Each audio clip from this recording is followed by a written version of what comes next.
Aujourd'hui, nous allons décortiquer un événement qui entrera à jamais dans l'histoire de la diplomatie comme un tournant décisif dans les relations entre la Russie et l'Occident. Nous analyserons l'ultimatum de Moscou au Royaume-Uni, exigeant le départ de l'ambassadeur dans les 24 heures. Nous examinerons la décision prise au plus haut niveau et personnellement approuvée par Vladimir Poutine. Nous passerons en revue la série d'incidents qui ont fait déborder le vase. Livraisons militaires à l'Ukraine, opérations de renseignement, soutien au groupe de sabotage. Nous suivrons la réaction de l'ambassadeur britannique, qui n'a eu qu'une journée pour faire ses valises. Nous évoquerons la réunion d'urgence à Londres et la convocation d'une cellule de crise. Nous analyserons le basculement du rapport de force. Pour la première fois depuis de nombreuses années, c'est Moscou qui dicte les conditions du dialogue. Nous examinerons les marges de manœuvre limitées de Londres pour riposter. Et nous décrypterons le symbolisme de l'expression 24 heures comme signe de la fin de l'ancien ordre mondial. C'est parti. Le ministère des Affaires étrangères de la Fédération de Russie a adressé au Royaume-Uni une note diplomatique officielle d'une fermeté sans précédent. L'ambassadeur britannique était invité à quitter le territoire russe dans les 24 heures suivant la réception du document. Il ne s'agissait pas d'une énième démarche diplomatique de pure forme. C'était un véritable ultimatum, non négociable. 24 heures pour plier bagages et partir. Passé ce délai, la présence de l'ambassadeur sur le territoire russe deviendrait illégitime, avec toutes les conséquences qui en découlent. De telles mesures sont extrêmement rares dans la pratique diplomatique. Habituellement, même lors de conflits graves, on accorde à un ambassadeur plusieurs jours, voire plusieurs semaines, pour organiser son départ dans le respect des formalités et du protocole. Mais Moscou a délibérément opté pour un ultimatum sans concession, assorti d'un délai minimal. Le message était limpide. L'ère des avertissements à répétition est révolue. Place désormais à l'action concrète, sans politesse diplomatique. La décision a été prise au plus haut sommet de l'État russe. Selon des sources proches du Kremlin, le document a été personnellement examiné et approuvé par le président Vladimir Poutine lors d'une réunion spéciale. Cela marquait la fin d'année de pratique basée sur les avertissements et les notes de protestation verbale pour passer à des actions fermes et concrètes. La patience de la diplomatie russe avait atteint ses limites après une longue série de provocations. Qu'est-ce qui a donc motivé une décision aussi radicale qui a sidéré les capitales occidentales?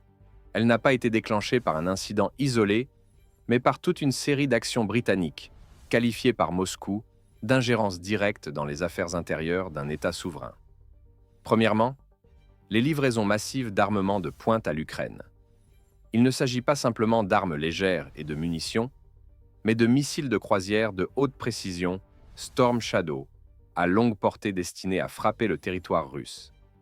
Des instructeurs militaires britanniques ont formé des opérateurs ukrainiens au maniement de ces systèmes. Les services de renseignement britanniques ont fourni des données de ciblage pour les frappes. De fait, Londres est devenu un participant direct au conflit, tout en se cachant derrière une non-implication officielle. Deuxièmement, l'intensification des opérations de renseignement du MI6 britannique sur le territoire russe et dans les États voisins. Le réseau d'agents était chargé de collecter des informations classifiées sur des infrastructures d'importance vitale. Plusieurs arrestations retentissantes de citoyens travaillant pour les services britanniques ont révélé l'ampleur de ces activités. Il s'agissait de préparer des actes de sabotage contre des sites stratégiques de l'économie et des transports russes. Troisièmement, le soutien avéré à des groupes de sabotage opérant sur le territoire russe. Financement via des fondations écrans, aide logistique, formation de combattants sur le territoire de pays de l'OTAN. Le contre-espionnage russe a constitué un dossier étoffé avec des preuves de l'implication de structures britanniques dans l'organisation d'attentats. Cela dépassait largement le cadre d'un simple bras de fer diplomatique. C'était une guerre hybride. Quatrièmement, une série d'incidents suspects visant des installations diplomatiques russes sur le territoire britannique. Intrusion dans l'enceinte de l'ambassade, provocation contre le personnel, création de conditions de travail insupportables pour les diplomates. Tout cela s'est accumulé pendant des mois et des années. Moscou a adressé à maintes reprises des notes de protestation, convoqué des diplomates britanniques pour des explications, mis en garde contre les conséquences. Mais Londres a ignoré tous les signaux, estimant que la Russie continuerait indéfiniment à supporter. Cette erreur de calcul fondamentale a coûté cher à la diplomatie britannique. La patience a fini par s'épuiser et Moscou est passé des paroles aux actes avec une fermeté inédite. L'ambassadeur britannique a été convoqué en urgence au siège du ministère des Affaires étrangères russe, place Smolenskaya, pour recevoir la notification officielle. L'entrevue a été brève et d'un ton cassant, sans les courtoisies diplomatiques habituelles. On lui a remis une note officielle exigeant qu'il quitte le territoire de la Fédération de Russie dans les 24 heures. Aucune explication, aucune discussion, aucune marge de manœuvre. Juste le fait brut et l'ultimatum. En sortant du bâtiment du ministère, entouré de journalistes, l'ambassadeur était visiblement sous le choc. Aux questions des représentants de la presse sur les détails de l'entretien, il a brièvement commenté la situation en 3 mots seulement. Quote 1. Cette phrase s'est immédiatement propagée dans toutes les agences de presse mondiales et sur les réseaux sociaux. Elle est devenue le symbole d'une nouvelle approche russe de la diplomatie. Sans verbiage, sans menace. Juste la constatation d'un fait. On nous a donné 24 heures. Dans ces mots résonnait la sidération, le choc, la prise de conscience que les règles du jeu habituel ne fonctionnaient plus. Pour la première fois depuis des décennies, l'Occident se trouvait confronté à une situation où ce n'était pas lui qui dictait les conditions. L'ambassadeur a immédiatement contacté Londres pour recevoir des instructions. Mais que pouvait-on faire en 24 heures? Organiser le départ, évacuer les documents, informer le personnel de l'ambassade de la crise. Il n'y avait pas le temps pour des manœuvres diplomatiques, des consultations avec les alliés, l'élaboration de contre-mesures. Moscou avait délibérément mis Londres devant le fait accompli, sans laisser le temps de tergiverser. La nouvelle de l'ultimatum de Moscou est parvenue à Londres en fin de soirée, heure locale. La réaction de l'establishment britannique a été immédiate. C'est la panique au sein du gouvernement. Le ministre des Affaires étrangères a convoqué en urgence une cellule de crise réunissant les figures clés de la diplomatie britannique et des services secrets. La réunion s'est prolongée jusque tard dans la nuit, dans le plus grand secret. Sur la table des négociations, une question cruciale. Comment réagir à cette initiative sans précédent de Moscou? Opter pour l'escalade avec des mesures symétriques? Tenter de gagner du temps par le biais de mécanismes internationaux? Chercher un compromis? Mais toutes les options se heurtaient à une dure réalité. Moscou avait posé un ultimatum avec une échéance claire de 24 heures. Cela ne laissait aucune marge de manœuvre pour faire traîner les négociations. Les médias britanniques se sont immédiatement emparés du sujet, parlant d'une crise diplomatique gravissime entre 2 puissances nucléaires. Les chaînes de télévision ont interrompu leurs programmes habituels pour des bulletins d'information spéciaux. L'opposition au Parlement a exigé des explications du gouvernement. Comment la situation a-t-elle pu atteindre un tel point critique? Pourquoi avoir provoqué Moscou par une série d'actions agressives? Les journalistes posèrent des questions embarrassantes sur la véritable stratégie du gouvernement vis-à-vis de la Russie. Il devenait évident que la politique de pression permanente et d'ignorance des avertissements russes avait mené à l'échec. Au sein des cercles gouvernementaux, c'était la panique. Que faire maintenant? Expulser l'ambassadeur russe de Londres en représailles? Imposer de nouvelles sanctions? Mais l'arsenal de mesures disponibles était pratiquement épuisé après des années de confrontation. Ce qui venait de se produire marquait un changement fondamental du rapport de force dans les relations entre la Russie et l'Occident.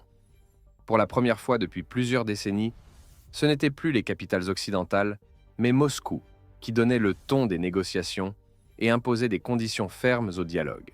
Pendant de longues années après l'effondrement de l'URSS, l'Occident s'était habitué à un certain modèle de relations. Un modèle où les pays occidentaux fixaient les règles du jeu et où la Russie devait s'y conformer. Toute tentative de Moscou de défendre ses propres intérêts se heurtait à une riposte ferme.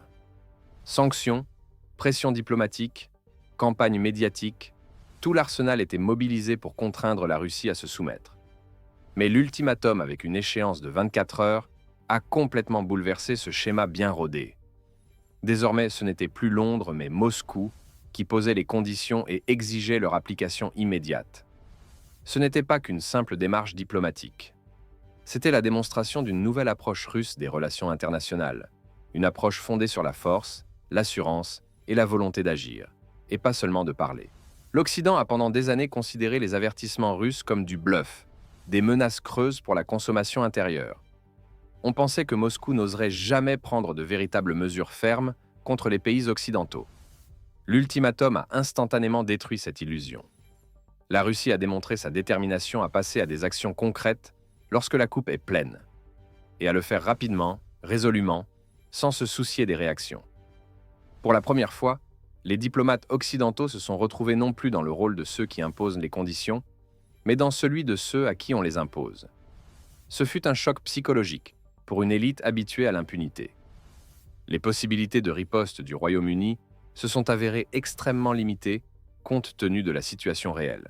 Des années de politique de sanctions et de rupture des liens avaient conduit à l'épuisement quasi total de l'arsenal d'instruments de pression disponibles. Les relations commerciales entre la Russie et le Royaume-Uni se trouvaient déjà au niveau minimal après les vagues de restrictions réciproques. Le volume des échanges avait chuté de 90% par rapport à la période d'avant-crise. Le régime de sanctions avait atteint sa limite pratique. Tous les secteurs possibles de l'économie russe étaient déjà frappés par telle ou telle restriction. Imposer de nouvelles sanctions sur quoi? Tout est déjà sanctionné. Expulser l'ambassadeur russe de Londres de manière symétrique? Mais cela ne ferait qu'achever la rupture totale des relations diplomatiques sans aucun bénéfice pour la partie britannique. Le canal de dialogue serait définitivement perdu. Geler des avoirs? Tout ce qui pouvait être gelé l'a été depuis longtemps. Imposer des restrictions de visa, déjà en place pour toutes les catégories de citoyens. Interdire les vols?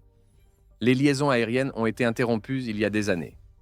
Le gouvernement britannique s'est retrouvé face à un paradoxe.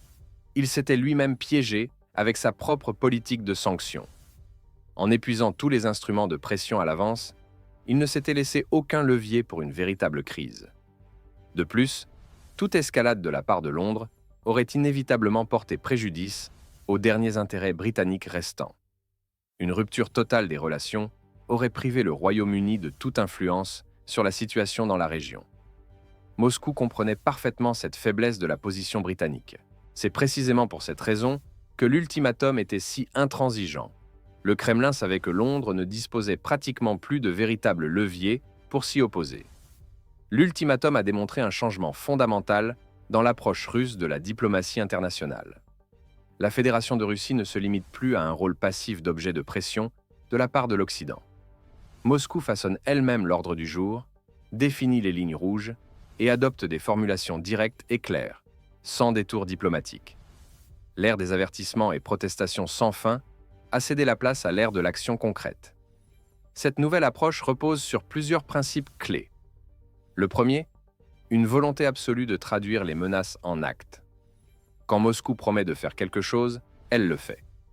Le deuxième principe, un minimum de paroles, un maximum d'actions.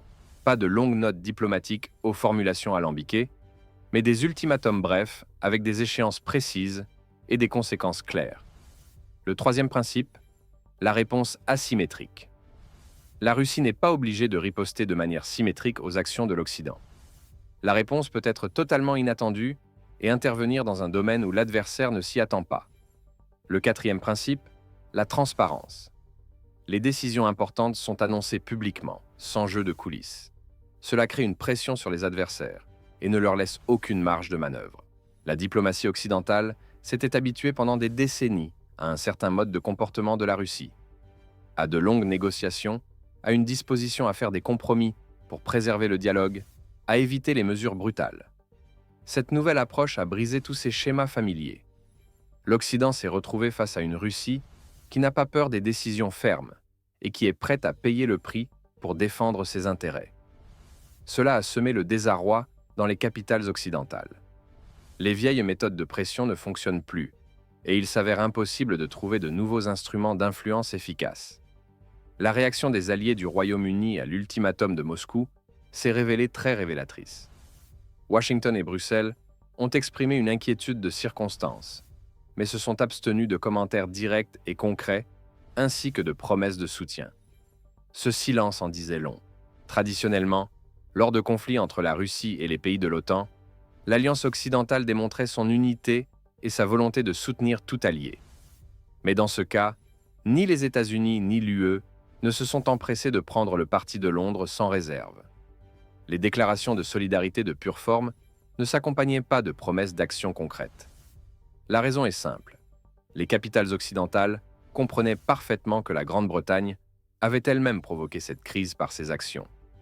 Politique agressive de livraison d'armes, soutien au sabotage, opérations de renseignement, tout cela dépassait le cadre de la diplomatie habituelle. De plus, les Alliés ne voulaient pas se trouver entraînés dans une escalade avec la Russie à cause des aventures britanniques. Chaque pays avait ses propres intérêts, ses propres canaux de dialogue avec Moscou, qu'ils ne souhaitaient pas risquer de détruire. À Washington, on se souvenait bien de la récente démonstration du système Orekhnik.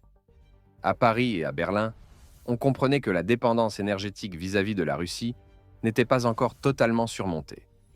La réaction a donc été extrêmement prudente. Nous exprimons notre inquiétude, nous appelons à la désescalade, mais nous ne promettons pas de soutien concret. Chacun pour soi dans la nouvelle réalité. Ce silence des Alliés a constitué un coup supplémentaire pour Londres. Le gouvernement britannique comptait sur la solidarité de l'Alliance, mais s'est heurté au pragmatisme froid des intérêts nationaux. L'expression « Quote 3 » est instantanément entrée dans l'histoire de la diplomatie internationale comme le symbole d'un changement radical des règles du jeu. Elle est devenue le marqueur du passage de la Russie des avertissements sans fin aux actions fermes et concrètes. Le symbolisme de cet intervalle de temps est impossible à surestimer. 24 heures, ce n'est pas un délai pour négocier, consulter, chercher des compromis.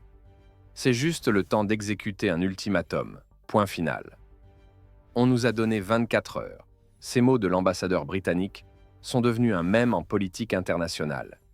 Ils signifiaient la fin d'une époque où l'Occident pouvait indéfiniment ignorer les avertissements russes sans conséquence. Désormais, franchir les lignes rouges n'entraîne plus de nouveaux avertissements, mais des actions concrètes.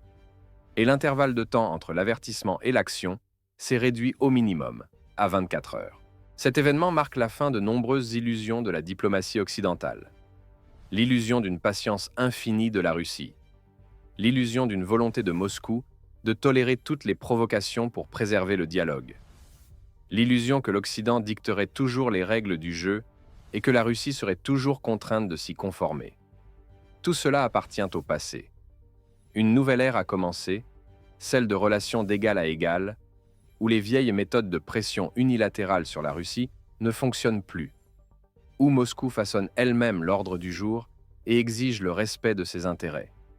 Une ère où la diplomatie s'appuie sur la volonté d'action ferme, où les paroles ne divergent pas des actes et où les promesses sont tenues scrupuleusement. Quote 5 est devenu le symbole de cette nouvelle réalité. Une réalité où les adversaires de la Russie n'ont plus un temps infini pour tergiverser et ignorer les avertissements, où chaque action entraîne une réaction rapide et déterminée.